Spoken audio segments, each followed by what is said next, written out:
नमस्कार दोस्तों, स्वागत है आप सभी का यूपी की टॉप 20 न्यूज में। आइए जानते हैं उत्तर प्रदेश की 20 महत्वपूर्ण बड़ी खबरें। आप हमारे साथ बने रहिएगा, इस वीडियो को अंत तक देखिएगा क्योंकि खास जानकारी है, आपके लाभ के लिए जानकारी बताई गई है। तो चलिए शुरू करते हैं। बात करें पहले खबर की, तो अमेठी में भी 8 रेलवे स्टेशनों के बदले जाएंगे नाम। जानिए क्या होगा। आपको बता दें, स्मृति ईरानी ने गृह मंत्री और रेल मंत्री को लिखा है खत। हाल ही में प्रतापगढ़ के कई रेलवे स्टेशनों का नाम बदला गया है। इसके बाद अब अमेठी में भी 8 रेलवे स्टेशन का नाम बदलने की मांग तेज हो गई है। नाम बदलने को लेकर केंद्रीय मंत्री सांसद स्मृति ईरानी ने गृह मंत्री अमित शाह और रेल मंत्री अश्विनी वैष्णव को इस संबंध में पत्र लिखा है। स्मृति ने अपने पत्र में अमेठी के मिसरौली, जायज, बनी और कासिमपुर हॉल्ट और फुर्सतगंज रेलवे स्टेशन का नाम बदलने की मांग की है। इसके साथ ही पत्र में फुर्सतगंज एयरपोर्ट का नाम भी बदलने की मांग की गई है। आप ध्यान से इसको पढ़ सकते हैं। उत्तर प्रदेश में किसानों के लिए बड़ी खुशखबरी है। यूपी के किसानों के लिए खुशखबरी ये है कि अब 3% ब्याज पर मिलेगा 3 लाख तक का लोन। सहकारी समितियों ने बढ़ाई है सुविधाएं। सहकारी समितियों से अब किसानों को 3 लाख रुपए तक का लोन उपलब्ध होगा। सहकारी समितियों पर सुविधाओं की बढ़ रही श्रृंखला अल्पकालीन ऋण की सीमा को 106 से बढ़ाकर 111 कर दिया गया है। जिला सहकारी बैंक के अध्यक्ष प्रदीप भाटी ने बताया कि समितियां केवल खाद्य और बीज की बिक्री तक ही सीमित नहीं है। इसके साथ ही अम्बेडकर नगर में 40,219 अपात्र किसानों को सम्मान निधि पर रोक लगा दी गई है। इनको किसान निधि का 15 किस्त नहीं मिलेगा। प्रधानमंत्री किसान सम्मान निधि योजना का लाभ ले रहे किसानों के सत्यापन अभियान में 40,219 किसान अपात्र पाए गए हैं। यूपी के सिर्फ एक जिला अम्बेडकर नगर में। इसमें 14,531 किसान ऐसे हैं जो विभाग की टीम को विशेष अभियान में खोजने पर भी नहीं मिले। 8,760 किसान मृत पाए गए और 6,683 लाभार्थी ऐसे थे जो भूमिहीन होने के बावजूद भी योजना का लाभ ले रहे थे। यही कारण है कि बिना ई-केवाईसी के, बिना भूलेख सत्यापन के आपको नहीं मिलेगा किसान निधि का पैसा। तो चलिए एफडी के बारे में जान लेते हैं, क्योंकि अब 7.25% तक का ब्याज मिलेगा। अगर आप आईसीआईसीआई बैंक और एचडीएफसी बैंक के ग्राहक हैं तो ये खबर आप जान लीजिए। दरअसल दोस्तों, आपको पूरा डिटेल हम बता देते हैं। सबसे पहले जान लीजिए कि एसबीआई और इन बैंकों की फिक्स्ड डिपॉजिट यानी एफडी की ब्याज दरों के बारे में बताया गया है। फिलहाल आप यहाँ देख सकते हैं किस बैंक में एफडी कराने पर कितना ब्याज मिलेगा। आप यहाँ पे आईसीआईसीआई बैंक, बीओआई, एचडीएफसी और इसके साथ ही एसबीआई का देख सकते हैं, चाहे वो 1 साल का हो या 5 साल का। एफडी करते समय आपको इन 4 बातों का ध्यान रखना होगा कि सही टेन्योर चुनना चाहिए, एक ही एफडी में ना लगाइए पूरा पैसा, और ब्याज का विड्रॉल भी जाने रहिए, और साथ ही 5 साल के निवेश करने पर मिलता है टैक्स छूट का फायदा। ये सब कुछ आपको पता होना चाहिए। बाकी आप यहाँ पे ब्याज रेट देख सकते हैं जिसमें जितना मिलेगा। तो एसबीआई के ग्राहक हैं यानी स्टेट बैंक ऑफ इंडिया के, तो इस खबर को जान लीजिए। जल्दी करना होगा ये काम, वरना बंद हो जाएगा आपका अकाउंट। एसबीआई ने भारतीय स्टेट बैंक के करोड़ों यूजर को बड़ा झटका दिया है। एसबीआई से भुगतान करने या भुगतान प्राप्त करने में दिक्कत आ रही है, जिसके चलते एसबीआई यानी भारतीय स्टेट बैंक ने यह जानकारी दी है। ग्राहकों के लिए जरूरी सूचना है। दरअसल आपको बता दें, यूपीआई आईडी के जरिए पेमेंट नहीं हो रहा है। आप किसी भी बैंक खाते या फिर फोन से गूगल पे या भुगतान स्थानांतरित नहीं कर पा रहे हैं। यह समस्या आज आपको पूरे दिन परेशान कर सकती है। वही सावधान हो जाइए, क्योंकि दशहरे से लेकर दीपावली हुआ या छठ हुआ, इन सभी त्योहारों में ट्रेनों में घूम रही हैं महिला चोरों का गिरोह। आप अलर्ट रहिए। इन जगहों पर ट्रेन में अलर्ट किया गया है। त्योहारों की भीड़ बढ़ते ही ट्रेनों में महिला चोरों के गिरोह ने घूमना शुरू कर दिया है।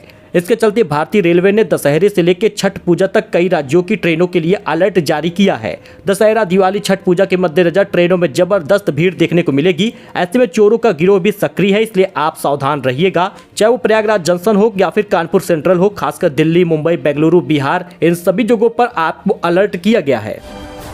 अब जन्म मृत्यु का तुरंत प्रमाण पत्र न देने वाले अस्पतालों पर होगी कार्रवाई, मुख्य सचिव ने दिया है आदेश। दरअसल दोस्तों, अब जन्म प्रमाण पत्र बेहद इंपॉर्टेंट है। हर डॉक्यूमेंट से ज्यादा इंपॉर्टेंट अब आपका बर्थ सर्टिफिकेट होगा। अस्पताल में बच्चे के जन्म और किसी की मौत के साथ प्रमाण पत्र जारी न करने वाले अस्पतालों पर शिकंजा कसा जाएगा।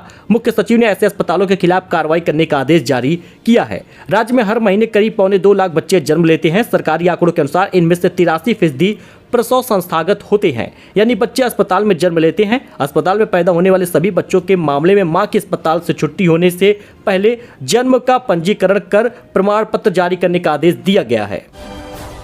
तो किसानों को भारी पड़ेगी लापरवाही, 15,000 तक का जुर्माना वसूलेगी सरकार। पराली प्रबंधन के लिए जारी हुआ है निर्णय। पराली प्रबंधन के लिए राज्य सरकार ने प्रोत्साहन और सख्ती दोनों पर एक साथ काम करना शुरू किया है। किसानों को जागरूक करके उन्हें पराली से खाद्य बनाने के लिए प्रोत्साहित करने के साथ ही पराली से होने वाली पर्यावरण क्षति की भरपाई के लिए आर्थिक दंड का प्रावधान किया है। फसल अवशेष प्रबंधन के लिए बायोडिकम्पोजर की बोतल का वितरण किसानों के बीच मुफ्त किया जा रहा है। हालांकि अगर आप पराली जलाते हैं और पाए जाते हैं गलत और लापरवाही आपकी होगी तो 15,000 रुपए तक का जुर्माना आपसे सरकार वसूलेगी।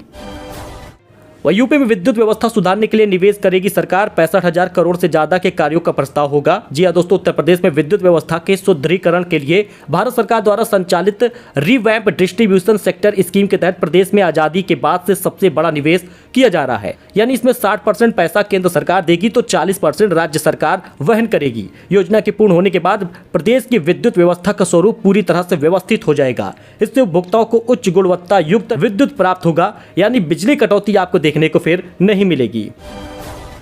तो पीएम उज्ज्वला योजना के बारे में जान लीजिए, क्योंकि माइग्रेंट लेबर को भी मिलेगा गैस सिलेंडर का लाभ। यूपी के इस शहर में सर्वे शुरू हो गया है। अगर आप उज्ज्वला गैस धारक है तो आपको धनतेरस से पहले तक गैस सिलेंडर का पैसा खाते में मिलेगा। हालांकि अब ये 914 रुपए नहीं, लगभग 650 रुपए के आसपास मिलेगा, क्योंकि सरकार ने जब सब्सिडी बढ़ा दी है 300 रुपए की, तो उसमें आपको 900 रुपए की जगह पर 600 रुपए के आसपास का पैसा मिलेगा। प्रधानमंत्री उज्ज्वला योजना के तहत देश भर में तोहफा मिलने जा रहा है। मुरादाबाद में इसके लिए सर्वे शुरू हो गया है। तमाम राज्यों में गैर राज्यों गैर जनपदों के लेबर विस्थापित होकर पहुंचे हैं और इनको फ्री में गैस सिलेंडर मिलेगा। दिहाड़ी मजदूर हो या फिर पल्लेदार, इनकी रोजी रोटी का जरिया यही है। यही कारण है कि सरकार इनको भी लाभ देगी। आपको बता दें, हर साल यूपी में लाखों लोग रोजगार की तलाश में बाहर जाते हैं। ऐसे में इनका भी उज्ज्वला अगर गैस सिलेंडर का कार्ड बना है तो इनको भी फ्री गैस सिलेंडर मिलेगा और उसका पैसा 600 रुपए सरकार इनके खाते में 10 नवंबर से पहले तक डालेगी। यानी पीएम उज्ज्वला का पैसा जो 600 रुपए हो सरकार आपको देगी, लेकिन ये दीपावली से पहले तक होगा। उस पैसे का आपको गैस सिलेंडर बुक करना होगा। इसके साथ ही यूपी में प्रॉपर्टी खरीदने वालों को लग सकता है बड़ा झटका। कल से महंगी हो जाएगी प्लॉट और मकानों की रजिस्ट्री। प्रॉपर्टी खरीदने की सोच रहे हैं तो आपको भी झटका लग सकता है। पहले से ज्यादा आपको अपनी जेब ज्यादा ढीली करनी पड़ सकती है। यूपी के रामपुर में कल से मकान, दुकान भी और प्लॉट भी महंगा हो जाएगा। जी हां, सर्किल रेट में करीब 10 से 15% की वृद्धि किए जाने की जिलाधिकारी ने मंजूरी दे दी है। नए सर्किल रेट लागू कर दिए गए हैं जो 21 अक्टूबर से प्रभावी हो गए हैं। वहीं लखनऊ में 800 से ज्यादा बुखार के मरीज, डॉक्टर नहीं पता कर पा रहे क्या है कारण। हर जिले में यही है समस्या। आपको बता दें, इस सीजन में बेकाबू हो चुका बुखार अब डॉक्टरों के माथे पर चिंता की लकीरें डाल रहा है। जांच में डेंगू, मलेरिया, टाइफाइड, चिकनगुनिया की पुष्टि नहीं हो रही। दवाएं भी मरीजों पर बेअसर साबित हो रही। नौबत यह है कि लखनऊ में निजी सरकारी अस्पतालों में 800 से अधिक बुखार के मरीज भर्ती हैं। इनमें जांच के बाद तकरीबन 30% की सभी रिपोर्ट निगेटिव आ रही है। इनमें बुखार किन कारणों से बना हुआ है पता करना मुश्किल हुआ है। ऐसे में डॉक्टर भी निश्चित तौर पर बुखार का कारण नहीं बता पा रहे हैं और अंधी दवाई चला रहे हैं। 150 रुपए बढ़ गया है, 2,275 रुपए प्रति क्विंटल हो गया है। सरकार ने रबी की 6 फसलों के समर्थन मूल्य में बढ़ोतरी की है। केंद्र सरकार ने गेहूं की न्यूनतम समर्थन मूल्य MSP 150 रुपए प्रति क्विंटल बढ़ाकर 2,275 रुपए प्रति क्विंटल कर दिया है। रबी की 5 अन्य फसल जैसे जौ, चना, मसूर, सरसों, कुसुम की भी MSP में बढ़ोतरी की गई है। 18 अक्टूबर को कैबिनेट मीटिंग में फैसला लिया गया है। तो ये कुछ अपडेट था, कुछ जानकारी थी जो आपके साथ शेयर की गई है। आई होप आपको ये पसंद आया होगा। मिलते हैं एक नई जानकारी के साथ एक नए वीडियो में। धन्यवाद।